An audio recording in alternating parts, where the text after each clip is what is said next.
ও আমার চট্টগ্রামের বাবা, ও আমার অক্সিজেনের বাবা, শহীদ নগরের বাবা। শহীদ শব্দটার লগে আমরার প্রেম জড়িত, শহীদ শব্দটার লগে আমরার ভালোবাসা জড়িত। আমার নবী বারবার কইতো আমার মনে চাই আল্লাহর দিদারে যায় আবার শহীদ হইয়া যায়, মনে চাই আল্লাহর দিদারে যায় আবার শহীদ হইয়া যায়, মনে চাই আল্লাহর দিদারে যায় আবার শহীদ হইয়া যায়। চিৎকার মাই রাখি আল্লাহু আকবার বলা যাবে না।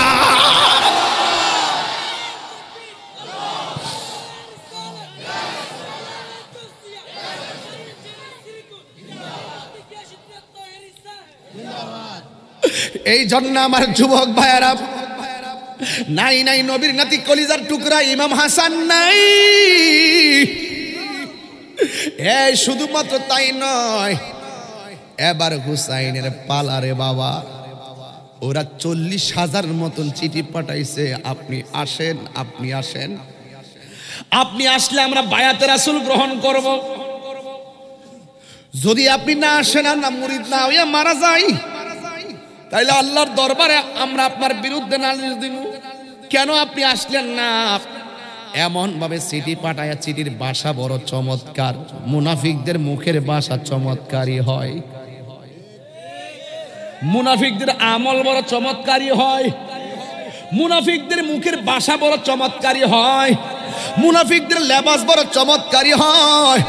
মুনাফিকদেরকে দেখলে এমন মনে হয় যেন সাহাবীদের আমল এরার আমলের কাছে ফেল। কথা বলেন ঠিক কিনা? ইন্নাল মুনাফিকিনা ফি দারকিল আসফালি মিনান নার।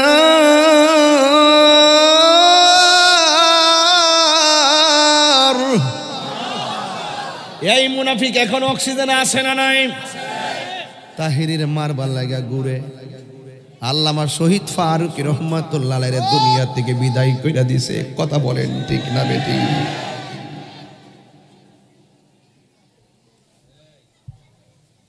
আমার যুবক ভাইয়ারা, ইমাম হুসাইন রাদিয়াল্লাহু তাআলা আনহু চিঠি পাইয়া মুরব্বিরা বলছে, মুরব্বিরা কি করতাম, মুরব্বির তো জ্ঞান আছে মুরব্বির মতো। মুরব্বিরা বলছে আপনি যায়েন না। এই কুফাবাসীদের ইতিহাস হলো এদের হাতের লেখা বড় সুন্দর, তলোয়ারের ব্যবহার বেশি ভালো না। এটার অর্থ হলো এদের মুখের ভাষা অনেক সুন্দর, অন্তর ভালো না। যাদের মুখ আর অন্তর ঠিক নাই এদেরকে কি বলা হয়? এই মুনাফিকের গোষ্ঠী। ঠিক আমার হুসাইন রাদিয়াল্লাহু তাআলা আনহু প্রতিনিধি পাঠালো, এদেরকে মারলো। কিন্তু ওই চিঠি পাইয়া ইমাম হুসাইন সংক্ষিপ্ত করে দিলাম, বেশি লম্বা করব না। তিনি রওনা হয়ে গেলেন। ইমাম মুসলিম রহমাতুল্লাহ আলাইহি প্রতিনিধিকে তারা মেরে ফেললো। ওনার দুইটা সন্তান মোহাম্মদ ইব্রাহিমকে মেরে ফেললো। চিঠি পাইয়া ইমাম হুসাইন বল দেখতেছে অনেক ভালো মানুষ, ইমাম মুসলিমের কাছে এত লোক মুরিদ হইয়া গেছে, আমার কাছে তো তারা বেশি ওয়াদাবদ্ধ হবে। যেই কণ্ঠ দিয়ে আপনারই আমি এমন ভাবে ডাকতাম, ডাকটা হুবহু আপনার নানার মতো আমি ডাক দিতাম গো। ওরা টের পায় আমার কণ্ঠটার উপরে আঘাত করেছে, আমার কণ্ঠকে ছিদ্র করে ফেলেছে। ও বাবা, এই জন্য আমি ডাক দিতে গেলে অর্ধেকটা ডাক আমার গলার ছিদ্র দিয়া বের হয়ে যায়। এবার ডাক দিয়ে বলে, বাবা আমি চলে যাব, কিন্তু আপনার কাছে আমার একটা কথা আছে। এ বাবা, আপনার কাছে আমি একটা জিনিস চাইবো, আপনি আমাকে সেই জিনিসটা দেওয়া লাগবে। আমার কলিজাটা ফেটে যাচ্ছে গো বাবা। ইমাম হুসাইন রাদিয়াল্লাহু তাআলা আনহু ডাক দিয়া বলে, বাবা কি চাও তুমি আমার কাছে চাও? বন্ধুরে আমার, ও যুবকের দল। এবার ইমাম আলী আকবর ডাক দিয়ে কয়, বাবা শুধুমাত্র একটা ফোঁটা পানি আমার গলাটার মধ্যে দেন, আমার গলাটা শুকাইয়া গেছে, আমার কলিজাটা খান খান হয়ে যাচ্ছে, একটু পানি পান করার জন্য। ইমাম হুসাইন রাদিয়াল্লাহু তাআলা আনহু দেখছেন মস্কের মধ্যে এক ফোঁটাও পানি নাই। রৌদ্রের তাপের কারণে মস্করা শুকায়া গেছে, একটু পানি নাই। ওই মুহূর্তে ডাক দিয়ে বলে, বাবা আমার একটু পানি দেন, আমার গলাটা শুকায়া যাইতেছে। ওই মুহূর্তে ইমাম হুসাইন ডাক দিয়া বলে, বাবা আমি কেমন সন্তানের বাবা হইলাম, আমার পোলা আমার কাছে পানি চায়, অথচ ফুরাতের পানি দিয়া উজু গোসল করে আমাকে পানি দেয় না, আমার পোলারেও আমি পানি আইনা খাওয়াইতে পারি না। এরপরে ডাক দিয়া কয়, বাবা রে তুমি যদি পানি পান করবা লম্বা হয়ে একটু শুইয়া যাও, আমি তোমার মুখের মধ্যে পানি দিয়ে দিতেছি। এবার আলী আকবর বলে, আমার বাবা যখন আমারে পানি দেওয়ার জন্য আমাকে বলল শুয়ে যাওয়ার জন্য, আমি আশার বাসা বাইন্দা শুইয়া গেলাম, আমার বাবা আমার মুখের মধ্যে শীতল পানি দিয়ে দিবি।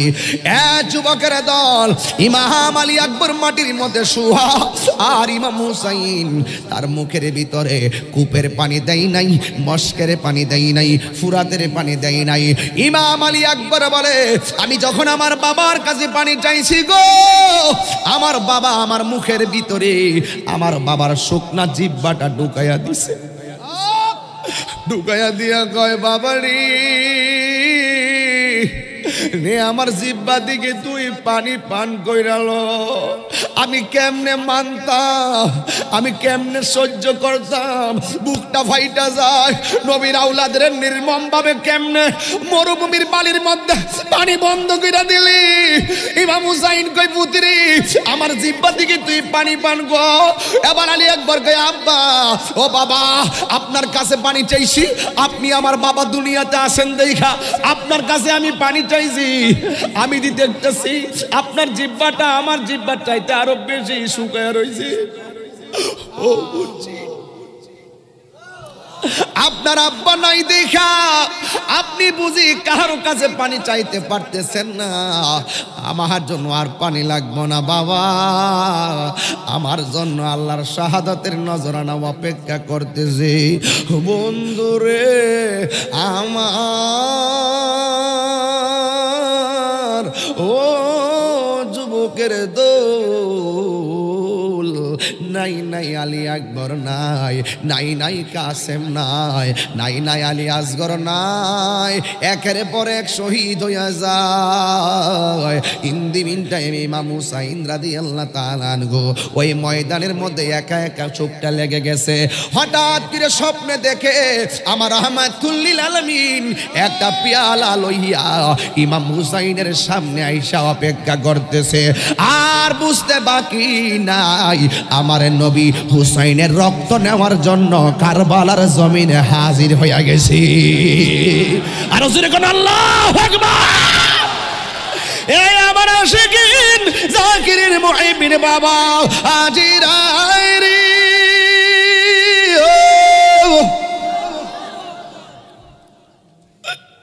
একটা লোক তার মার কাছে ডাক দিয়া কে, আম্মা গো ও মা। ইমাম হুসাইনের পরিবার সব ধারাবাহিকভাবে শেষ হইয়া যাইতেছে। ও আম্মা আমি দেখে আসছি ইমাম হুসাইন একা। মা ডাক দিয়ে কয়, বাবা তুমি আমার কি লাগো? কয় আপনি আমার। ও মা তুমি আমার। মা জিজ্ঞেস করে তুমি আমার কি লাগো? কয় আপনি আমার, আমি আপনার সন্তান লাগি। জিজ্ঞেস করা হয় আমি তোর কি লাগি? ও মা আপনি আমার মা লাগেন।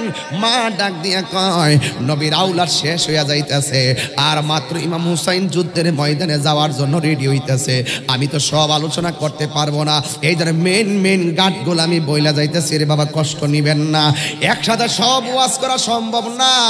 ও যুবকের দল এবার ডাক দিয়া বলে, ও হে বাবা আমি তোমার কি লাগি? কয় আপনি আমার মা লাগেন। ও বাবা ইমাম হুসাইন যুদ্ধের ময়দানে যাবে, কিন্তু তোমারে বলতেছি তোমার হাতের মধ্যে একটা তলোয়ার নাও। এবার হাতের মধ্যে একটা তলোয়ার নিল। মা ডাক দিয়া কয়, বাবা ও পুত্রী আমি তোর মা বলতেছি, হুসাইনের যুদ্ধের ময়দানে যাওয়ার আগে তুই যুদ্ধের ময়দানে হুসাইনের পক্ষে জিহাদ করতে যাবি কারবালার জমিন। হুসাইনে ডাক দিয়া বলে, বাবা আমি তোর মা বলতেছি তুই হুসাইনের পক্ষে যুদ্ধের ময়দানে যাবি, কিন্তু যুদ্ধের ময়দানে যাইয়া কিন্তু খবরদার ইমাম হুসাইনের সামনে যাইয়া যুদ্ধ করবি। যুদ্ধের ময়দানে কাফেররা যদি তোরে ধাও মারে একটা কদম তুই পিছনে দিবি না, কারণ তুই যদি একটা কদম পিছনে দেস তাইলে আমি মায়ের দুধের দাবি ছাড়ব না। জোরে জোরে কি আল্লাহু আকবার বলা যাবে না? কসমটা কি কসমটা কি ছোট না অনেক বড়? কথা কন না। এবার হাতের মধ্যে তলোয়ার নিল, হাতের মধ্যে তলোয়ার নিয়ে ইমাম হুসাইনের আগেই যুদ্ধের মাঠে চলে গেছে। ওই মুহূর্তে ইমাম হযরতে ওয়াহাব তার নাম ওয়াহাব কালবি, ওয়াহাব কালবি চলে গেল, যুদ্ধের ময়দানে চলে গেল। কিন্তু দেখা গেল এমন ভাবে যুদ্ধ শুরু করলেন, কিন্তু অনেকগুলা কাফে অনেকগুলা বেঈমানের মোকাবেলা কেমনে একা সম্ভব। এরপরে চতুর্দিক দিয়ে তাকে গ্রাউ করে ফলাইছে। এই ওয়াহাব কালবি হাতের মধ্যে তলোয়ারটা লইয়া এমন ভাবে দাঁড়াইয়া গেছে, দাঁড়াইয়া যুদ্ধ করতেছে, এমন ভাবে শক্তি দেখাইতেছে কেউ তার সঙ্গে পারে না।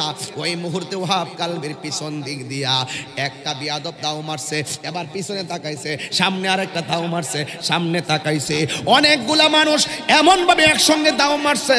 ওয়াহাব কালবি ওই ময়দানে একটা কদম পিছনে দিতে যাইয়া মা যে কসম দিছে, মায়ের কসমের কথা মনে হইয়া গেছে, তুই কিন্তু সামনে যাবি, এক কদম পিছনে দিবি না। একটা কদম যদি তুই পিছনে দিবি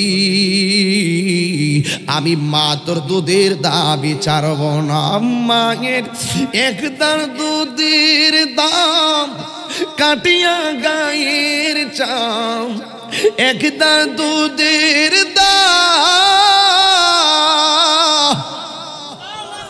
একদার দুধের দাম কাটিয়া গায়ের চাম, পাপস বানাইল ঋণ শুধু হবে না, এ মন্দরদি ভবে আর হবে না আমার মা গো, এ মন্দরদি ভবে কেউ হবে না আমার মা গো। তোমরা কোনো দিনও মাহিরি মনেতে কষ্ট দিও না, তোমরা কোনো দিনও মায়েরই মনেতে কষ্ট দিও না। ওরে মা বাবারে কষ্ট দিলে আল্লাহ জি সহে না, মা বাবারে কষ্ট দিলে আল্লাহ জি সহে না। তোমরা কোনো দিন মায়ের মনেতে কষ্ট দিও না। তোমাদের সাক্ষী নিয়ে আসো, বাহাসের ময়দানে আমার নবী যাবে, কিন্তু বাহাসের ময়দানে নেওয়ার সময় আমার নবী অন্য কাউকে নেয় না, এমন একজনকে ডাক দিছে যার জন্ম হলো খানে কাবায়। আমার নবী বলছে আলী আয় আয়, বাহাসের ময়দানে আয়, কোরআনের সত্যতার চ্যালেঞ্জের ময়দানে আমরা যাব, বাতিলের বিরুদ্ধে চলো। এরপরে আমার নবী একটা মহিলা ডাকলেন, যেই মহিলাটা কোটি কোটি নারী সমাজের জান্নাতের সর্দারিনী, আমার মা মা ফাতেমাকে আমার নবী বললেন, ফাতেমা রে আয়, সত্য প্রতিষ্ঠার ময়দানে আয়।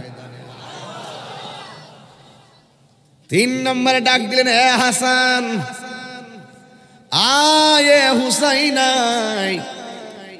কোরআনের সত্যতার চ্যালেঞ্জের ময়দানে আমরা প্রমাণ করব কোরআন আল্লাহর কালাম, কাফেররা প্রমাণ করবে এটা মানুষের বানানো। আমার নবী 4 জনকে নিয়ে গেল, যখন বলছে বাহাস হবে, চতুর্দিকে শুধু কাফের। ওই বাহাসের ময়দানে নবীর আউলাদ গুলারে নিয়ে গেছে, কলিজার টুকরা, এরাই তো জান্নাতের সর্দার। কি লোকগুলারে নিয়ে গেছে। এবার আমার নবী তাদের সামনে দাঁড়ালেন, ওরা প্রমাণ করবে কোরআনটা মানুষের বানানো, আর আমার নবী প্রমাণ করবে কোরআনটা আল্লাহর কালাম। এবার আমার নবী প্রমাণ শুরু করলেন। কোরআনুল কারীমের মধ্যে সবচাইতে বড় সূরার নাম সূরা বাকারা, আর সবচাইতে ছোট সূরার নাম হলো সূরা কাউসার। আমার নবী সূরা কাউসারটা পড়লেন, ইন্না আ'তাইনাকাল কাউসার ফাসাল্লি লিরাব্বিকা ওয়ানহার ইন্না শানিআকা হুয়াল আবতার। আল্লাহর হাবিব সূরা কাউসার তেলাওয়াত করলেন। এরপরে কাফেররা চাইছিল এই সূরার মতো সূরা বানায় ফেলাবে। শেষ পর্যন্ত তারা কি কয় জানেননি? কয় ইন্না আ'তাইনাকাল কাউসার। লাস্টে যখন পারে না তারা বলতেছে লাইসা হাযা কালামিল বাশার। আল্লাহু আকবার। ওরা লাস্টে বলতেছে না না না না, আমরা এখন বিশ্বাস করেছি এই কোরআন মানুষের বানানো গ্রন্থ নয়। জবানটা খুলে বলো কোরআন কার কালাম? এই আওয়াজে মানি না, জোরে জোরে বলো কার কালাম? ইন্না নাহনু নাযালনা যিকরা ওয়া ইন্না লাহু লাহাফিজুন। আল্লাহ রাব্বুল আলামিন বলেন, নিশ্চয়ই আমি এই কোরআনকে নাজিল করেছি, এই কোরআনকে হেফাজতের দায়িত্ব আমি আল্লাহ কাউরে দেই নাই। জবানটা ছেড়ে বলো কোরআন হেফাজতের দায়িত্ব কার? যালিকাল কিতাবু লা রাইবা ফীহি হুদাল লিল মুত্তাকিন। এই কোরআনটা হলো এমন গ্রন্থ যার মধ্যে কোনো সন্দেহ নাই। এরপরে আমার নবী, আপনার নবী এই যখন কোরআনের বাহাসের চ্যালেঞ্জে জিতে গেলেন, তখন আমার নবী বলে আল্লাহুম্মা ওয়াল্লাহ হাউলাই আহলি। ও আল্লাহ, আমার পাশে আজকে বাহাসের ময়দানে যারা এসেছে, আর যুবক ভাইরা, কাফেররা হেরে গেছে, আমার নবী জিতে গেছে। এই জন্য সারা 1400 বছর হয়েছে কোরআনের একটা জের জবর মধ্যে ভুল ধরার ক্ষমতা এখনো কারো জন্ম হয় না। এই জন্য আমার যুবক ভাইরা, আমার মুরব্বী বাবারা, আমি বুঝাতে চেয়েছি আমার নবী কাদেরকে বাহাসের ময়দানে নিয়ে গেছে, তাদেরকে শুধুমাত্র আমার নবী ভালোবাসতো না, স্বয়ং আমার আল্লাহ নিজে ভালোবাসতো। জোরে কন্যা সুবহানাল্লাহ। একদিন আমার নবী আখাযা বিয়াদি হাসানিন ওয়া হুসাইনিন, একদিন আমার নবী পাক সাল্লাল্লাহু আলাইহি ওয়াসাল্লামের নূরানি হাত মুবারক দ্বারা হাসান হুসাইনের হাতের মধ্যে ধরলো, দয়রা বলতেছে তোমরা হাসান হুসাইনকে ভালোবাসো। সুবহানাল্লাহ বলবেন না? ওয়া আবাহুমা, এবং হাসান হুসাইনের আব্বাকে ভালোবাসো। ওয়া উম্মাহুমা, হাসান হুসাইনের আম্মাকে ভালোবাসো। এরপরে তোমরা যদি এই চারজনকে ভালোবাসো, আমি নবী কথা দিলাম জান্নাতে আমার সঙ্গে থাকবে। আরো বড় করে বলেন না সুবহানাল্লাহ কন্যা। তাইলে নবীর আওলাদকে ভালোবাসা দরকার আছে না নাই? আমিন বলেন। ওয়ালা তাহসাবান, তোমরা ধারণা করিও না, লিমান ইউকতালু ফি সাবিলিল্লাহ, যাদেরকে আল্লাহর রাস্তায় মেরে ফেলা হয়েছে, তোমরা মনে করো না যে ওরা মরে গেছে। আমার আল্লাহ কয় বাল আহইয়া,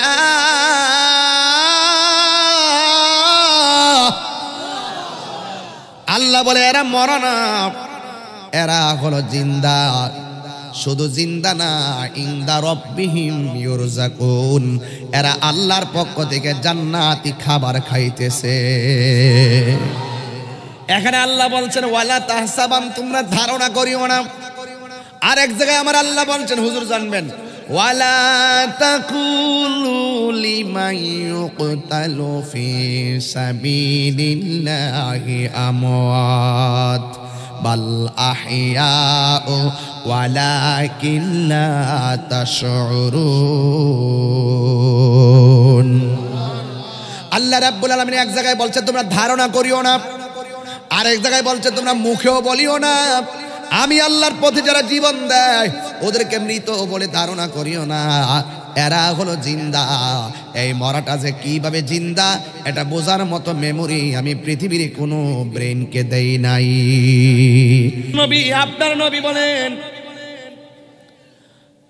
আমার আহলে বায়তকে ভালোবাসলে আমি নবীকে ভালোবাসা হয়ে যাবে, আমার হাসান হুসাইনকে ভালোবাসলে আমি নবীকে ভালোবাসা হয়ে যাবে। এই জন্য আমার নবী বারবার একাধিকবার ইমাম হাসানের ঠোঁটের মধ্যে আমার নবী চুমা দিতেন, আর ইমাম হাসানের গলার মধ্যে আমার নবী চুমা দিতেন। এই দুইটা চুমার রহস্য আছে না নাই? কারণ আমার নবী হলো গায়েবের খবর দেনেওয়ালা। কথা বলেন ঠিক কিনা গণ? এই জন্য যুবক, আমার নবী আপনার নবী যেই ঠোঁটের মধ্যে চুমা দিয়েছে, এই ঠোঁট দিয়া কিসের সঙ্গে কি মিশাইয়া ইমাম হুসাইনের মুখের মধ্যে ঢুকাইয়া দিছে। বন্ধুরে, ইমাম হাসানের মুখের মধ্যে যখন ঢুকাইয়া দিল, ইমাম হাসানের বুকটা ব্যথা করতেছে, কলিজাটা যেন সিরাল হয়ে যাইতেছে গা। ইমাম হুসাইন কয়, ভাই আপনি আমার বড় ভাই, এমন করতেছেন কা? ভাই বড়দন, রক্তের বাঁধন। ভাই ভাই যতই কিছু করুক না কেন, বিপদে পইরা গেলে আর ভাইয়ের অতীতের কোনো রাগ মনে রাখে না। কথা কোন ঠিক না বেঠি? যত কিছু হোক না কেন ভাই ভাইয়ের বিপদ সহ্য করতে পারে না। ইমাম হুসাইন কয়, ও ভাই এরকম করতেছেন কেন? কয়, আমারে কে যেন জহর পান করাইয়া দিছে, কে যেন আমারে বিষ পান করাইয়া দিছে, এই জন্য আমার কলিজাটা সিরা যাইতেছে, আমার ভাল লাগতেছে না। এবার ডাক দিয়ে কয়, ভাই এখন কেমন লাগে? কয়, অশান্তি লাগে। একটু পরে আস্তে আস্তে যখন দুনিয়া থেকে বিদায়ের কুলে টলে পড়লো, তখন ইমাম হুসাইন ডাক দিয়া কয়, ও ভাই কৌহে একবার শুনি, কে তোমারে খাওয়াইছে জহর, রাসূলের রানী রে, হায়রে আমার সোনার চন্দ্রমণি। একদম নীরব হয়ে আছেন, নীরব, একদম টাইপ আলিফের মতো হয়ে যান। এটা কলিজা ছিঁড়া যাচ্ছে আমার। ও ভাই কোহে একবার শুনি,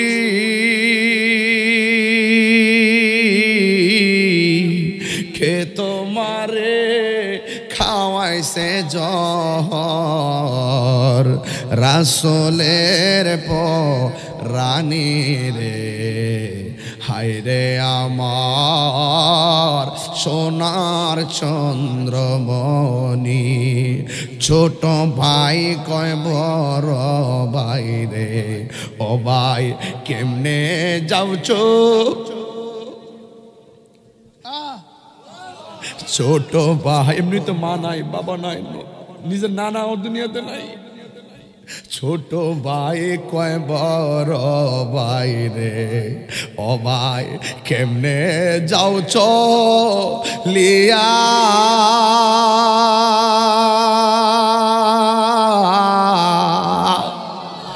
আজকে থেকে কান্দি আমি বাইহারা ইয়ারে, হায়রে আমার সোনার।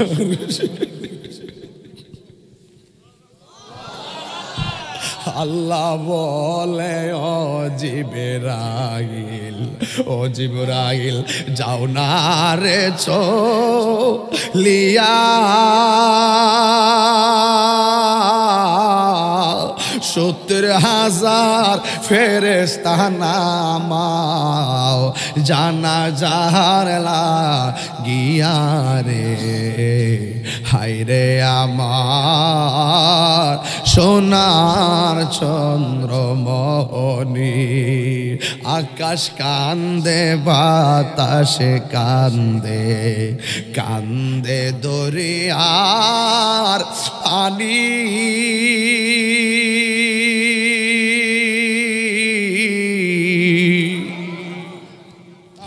দুই পথের রায়া কান্দে ফাতেমা জননী রে, হায়রে আমার সোনার চন্দ্রমণি ও ভাই কোহে একবার শুনি।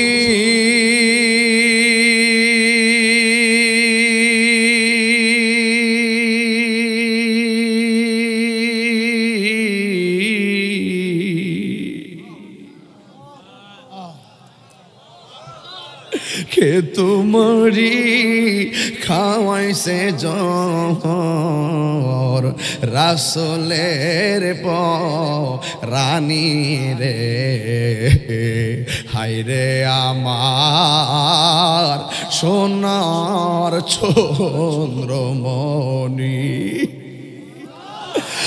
এই জন্য ওদের সংখ্যা হাজার হতে পারে, ৭২ জন কিন্তু বীজের মালাই পেয়েছে। কথা বলেন ঠিক কিনা? সংখ্যা বেশি হওয়ার মধ্যে যুদ্ধের জয় পরাজয় নির্ভর করে না, যুদ্ধের জয় পরাজয় নির্ভর করে আল্লাহর উপরে আস্থার অবিচল বিশ্বাসের উপরে। কথা বলেন ঠিক কিনা?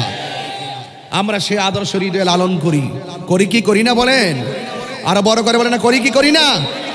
এই জন্য আমার যুবক ভাইয়েরা, বাবু হুসাইন কয় আমার সিনুস নিয়ে আমি কেটা আইলাম শেরে খোদা মৌলা আলীর বেটা, আমি খাতুনে জান্নাত মা ফাতেমার বেটা, আমি রাহমাতুল আলামিনের নাতি, জীবন দিব কিন্তু ঈমান দিব না। আচ্ছা, ইমাম হোসাইনের এই ছোট্ট কথাটাকে আমরা লালন করতে পারবো? এই লালন করতে পারবো? তাহলে টাকার কাছে কখনো ঈমান বিক্রি করা যাবে? যুক্তির কাছে কখনো ঈমান বিক্রি করা যাবে? বহুত চাপাবাজ আছে, ছলে বলে কৌশলে ছদ্মবেশে আপনাদের ঈমান হরণ করে নিয়ে যায়। জুতা চুর বহুত বালা, কিন্তু ঈমান চুর খারাপ। ঠিক কিনা বলেন? মায়ের কাছে লইয়া ডাক দিয়া কই, ও অলক্ষণী মা, একটা মাত্র সন্তান নতুন বিয়া করাইয়া এই সন্তানটারে দুধের কসম দিয়া মায়ের খাওয়াইলি। তুই একটা অলক্ষণী মা, তুই একটা নির্দয়া মা, ওয়াহাব কালবির মা। ওই সন্তানের কাটা কল্লা দেইকা মুস্কি মুস্কি হাসতেছে। জোরে জোরে কি আল্লাহু আকবার বলা যাবে না? এ আওয়াজে মানি না, 3 বার বলেন আল্লাহ।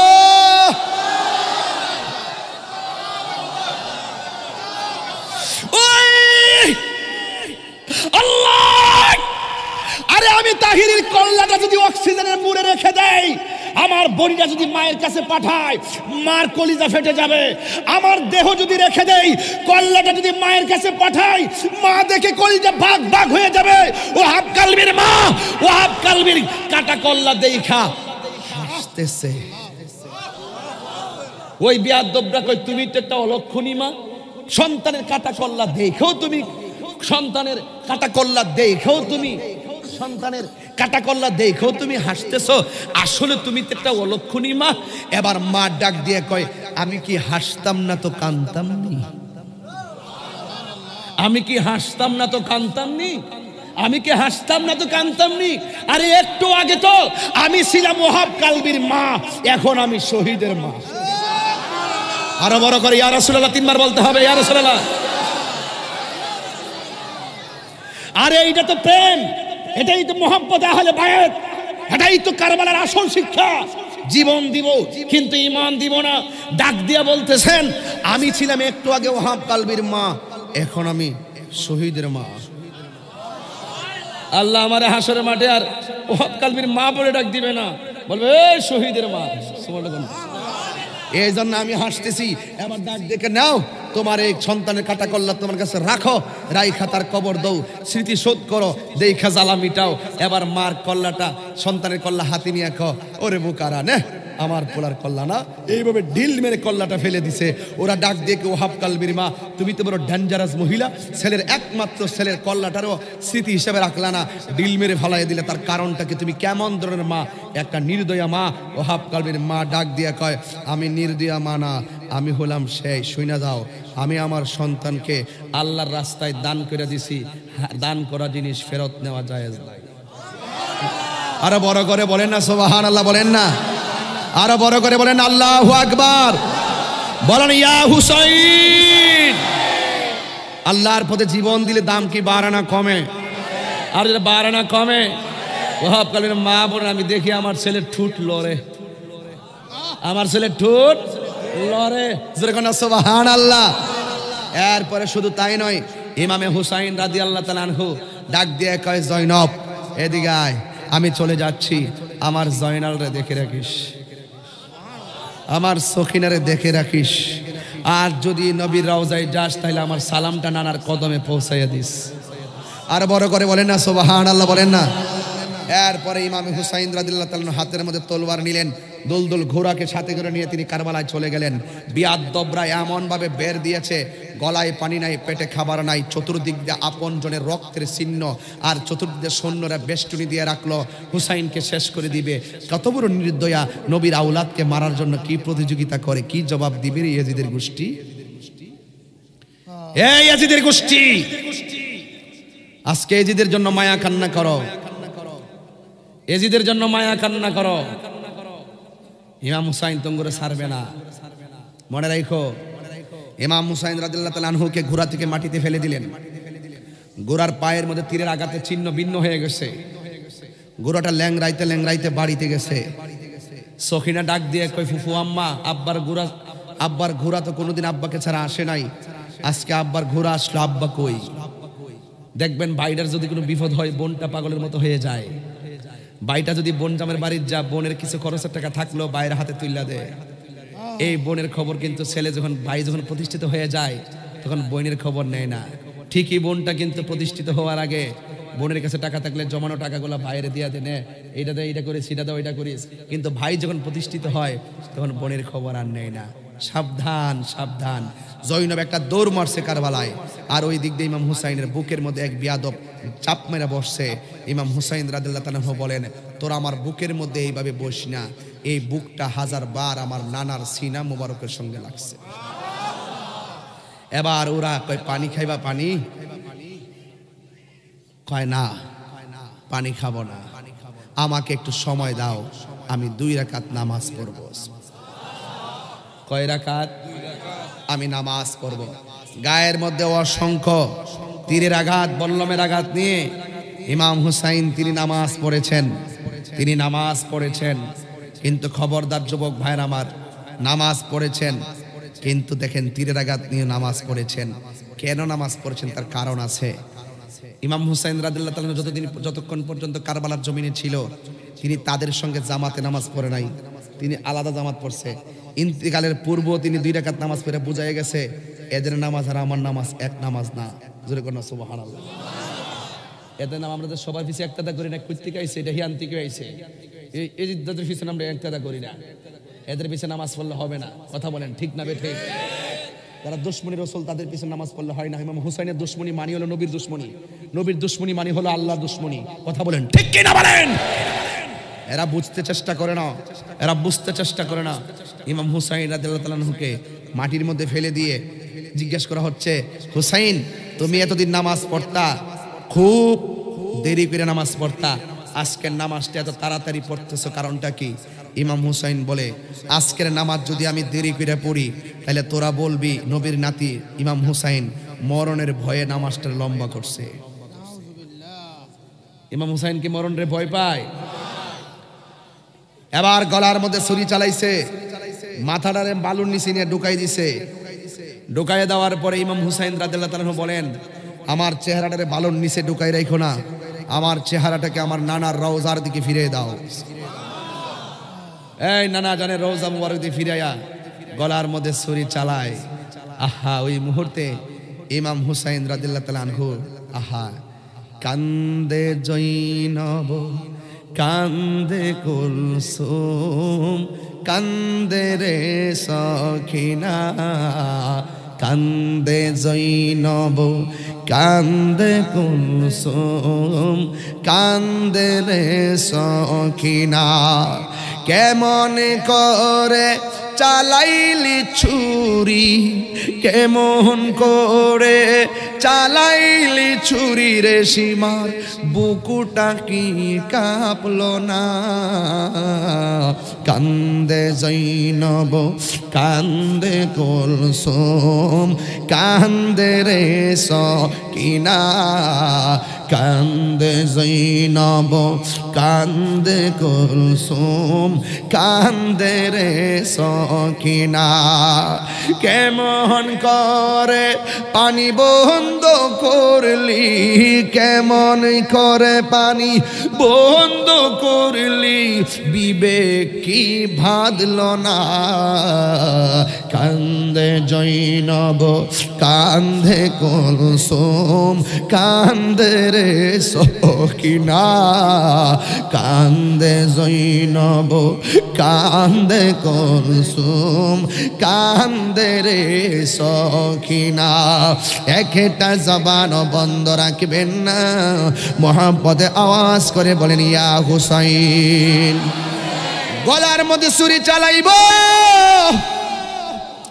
ওই মুহূর্তে ইমাম হুসাইনের চোখের মধ্যে একটা চেহারা বেসে উঠেছে ময়ূরনাময় রোনারে জয়নাল তুমি জয়নাল ময়ূরনাই রে তুমি জয়নাল ময়ূরনা তুমি জয়নাল মারার গেলে নবীর বংশ থাকবে না হাসান শহীদ জহরেতে হোসেন শহীদ কারবালা হায়রে হোসেন শহীদ কারবালা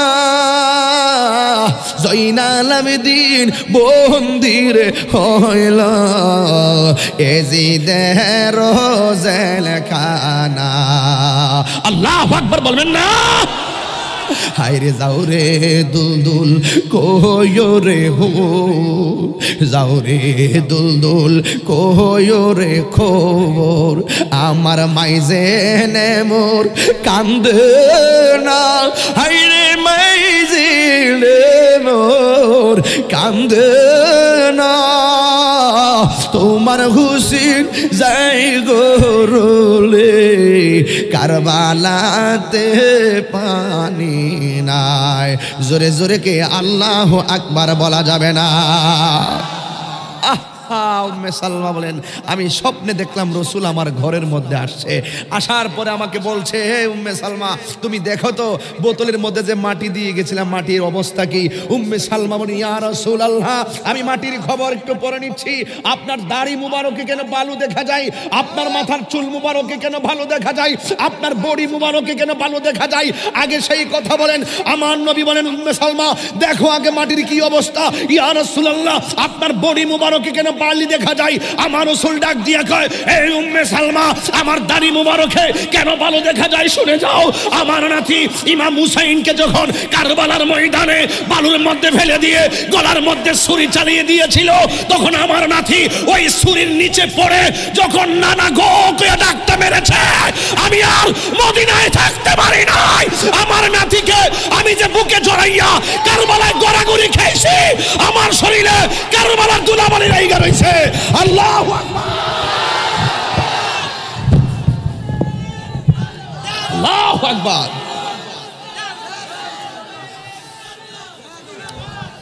আমার যুবক ভাইরা এখন শুধু একটাই কথাই বলতে চাই আমার রাসূল আসার ক্ষমতা আছে না নাই আর যদি বলো আছে না নাই এ যুবক ভাইয়ের আমার ইমাম হুসাইন পরিবার ইমাম উম্মে সালমা বলেন আমি এই আচমকা খবর পেয়ে আমি উঠলাম উঠে দেখলাম ওই মাটি মুবারক গুলো রক্তে পরিণত হয়েছে আমি আকাশের দিকে তাকাই ইয়া হুসাইন ইয়া হুসাইন ইয়া হুসাইন শুধু তাই নয় আমি দেখছি যেন মাটি নয় যেন পানি নয় এক একটা রক্তের কণা পড়তেছে পাথর আলগি দেই নিচে রক্ত পাতা আলগি দেই নিচে রক্ত যখন শীতল অনুভব করি শুধু রক্ত ইয়া হুসাইন ধ্বনিতে যেন এক কারবালা আরেকটি কারবালা হয়ে গেছে এক প্রেমিক বলতেছে ইমাম হুসাইনের কল্লাটা আমি দেখতে গেলাম দেখি অনেকগুলো মানুষ দাঁড়ানো কিন্তু দেখতেছি কোথায় থেকে যেন সূরা কাহাফের আয়াত তেলাওয়াত হচ্ছে আমি দেখলাম ডানে মানুষ আছে ঠুট লড়ে না বামে মানুষ আছে ঠুট লড়ে না সামনে আছে ঠুট লড়ে না আমি তাকায় দেখি হুসাইনের ঠোঁট থেকে সূরা কাহাফ তেলাওয়াত হচ্ছে দেখাইতে না পারলে কান কেটে ফেলে দিয়ে যাবো অক্সিজেন যদি দেখাতে না পারি কান কেটে রেখে যাবো অক্সিজেন। আমার হুসাইনের ঠোঁট লড়তেছে। ওই যে হুজুর আছেন, ওয়ালা তাহসাবান্নাল্লাযীনা কুতিলু ফী সাবিলিল্লাহি আমওয়াতা বাল আহইয়াউ ইনদা রাব্বিহিম ইরযাকুন। আহারে আল্লাহ পাওয়ার দিলে পাওয়ার পায় কি পায় না? এই মর্যাদা দিয়েছেন কে? হুসাইনকে আমরা অক্সিজেনের হুসাইনের মতো। এ হুসাইন হলো জান্নাতের সর্দার। ওই হুসাইনরে কষ্ট দিয়ে বেহেশতে টিকিট ফায়ালাইবা, বেহেশত তো সোজা জিনিস না। ইমাম হুসাইন রাদিয়াল্লাহু তাআলা আনহুর বাহ ছেলে জয়নাল আবেদিন, ওই বিয়াদবরা যখন দেখতেছে মানুষ সব উল্টে যেতেছে, কয় জয়নাল একটা কাজ করেন, যা খবর হয়েছে তো এটা এখন আমরা মিলেমিশে রাষ্ট্রটা সুন্দর করে চালাই। যা খবর হয়েছে, এই মুয়াজ্জিন তুমি আজান দাও, এই মুয়াজ্জিন তুমি আজান দাও। এবার মুয়াজ্জিনে আজান দিতেছে, আল্লাহু আকবার আল্লাহু আকবার। জয়নাল আবেদিন মিম্বর বয়া কয় আল্লাহু আকবার আল্লাহু আকবার, আল্লাহ মহান, আল্লাহ মহান। আশহাদু আল্লা ইলাহা ইল্লাল্লাহ। তোমরা বলতেছো আল্লাহ ছাড়া মাবুদ নাই, আমিও কই আল্লাহ ছাড়া মাবুদ নাই। আশহাদু আল্লা ইলাহা ইল্লাল্লাহ।